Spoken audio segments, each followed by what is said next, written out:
before the committee despite being physically present in the Senate. Nakita naman natin sa live yun eh.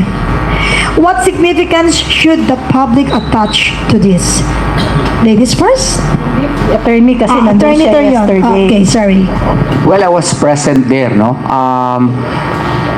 First, I was able to talk to Attorney Levy Baligod, no? Kasi nagtutulungan naman ngayon. Medyo alanganin siya at first mag-appear doon. Kasi it might, sa tingin niya, walang klaro kung BRC meeting ba talaga yun o consultative meeting nga lang nga ba talaga. Oo. Tapos, what if i-declare sila contempt? Hindi mapriso sila doon. Tama. Di ba? Oo. Pero after nung kanilang press conference, nandun ako, kasama kami kumakain ng snacks. So, nag-declare nga si Senator Robin Padilla because after a short caucus na, sige, baba tayo para naman malaman and clarify naman na consultative meeting lang daw yun. If a consultative meeting, walang power of contempt. Kasi that's the, that's the effect.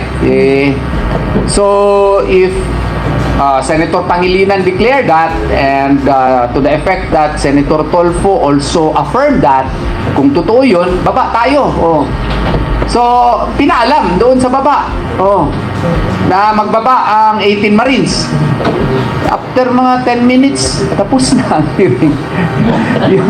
yun po ang nangyari doon sa nandun ako eh. So, yun po ang nangyari doon. Yes, Attorney. At Ka-Asha? Ano to, yan yung sinasabing nagkukunwaring matapang. Kunwari matapang sila na kaya nilang harapin yung yung mga witnesses pero